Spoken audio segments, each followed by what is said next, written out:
ধ্বংসের পথে ওই যুব সমাজ। আপনারা তো বুঝতেই পারছেন, তাহলে আমাদের এই উপস্থিত এই যুব সমাজকে সঠিক কি ফিরিয়ে আনবে। জেনে রাখবেন সর্বত্র যে বিরোধীদের চক্রান্ত। হ্যাঁ, তো যুব সমাজকে আমাদেরকেই বাঁচাতে হবে। আমরা না বাঁচালে কারা বাঁচাবে? যুব সমাজ হচ্ছে আমাদের ভবিষ্যৎ, আমাদের দেশের ভবিষ্যৎ, আমাদের সমাজের ভবিষ্যৎ। যুব সমাজ আজ যে বিপথে চালিত হচ্ছে, তো যুব সমাজকে আজকের এই ঠিক পথে চালিত করবার জন্যে আমাদেরকেই হাল ধরতে হবে, আর সেই শুরুটা করতে হবে সেই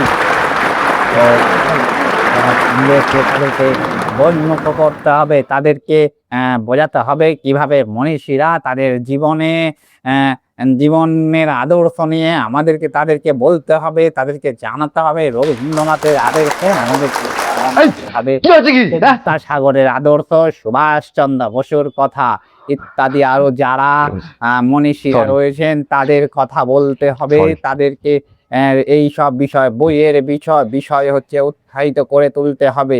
আজকের দিনে বইও তো আজকে ছেলেপুলেরা পড়তে চায় না।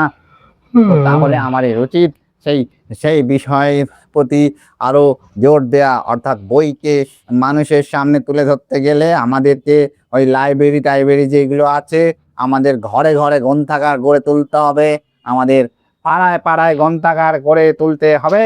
আমরা এটা হচ্ছে আমাদের এটা ভাবতে হবে, আমরা সমাজের স্বার্থে, আমাদের ভবিষ্যতের স্বার্থে আমাদের এটা করতে হবে। তো আমার বক্তব্য এখানেই শেষ করলাম। সকলে খুব জ্ঞানী, সুস্থ থাকবেন। খুব সুন্দর বক্তব্য রেখেছেন।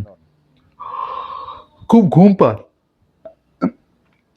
না মানে মানে খুব পড়াশোনা করা লোক।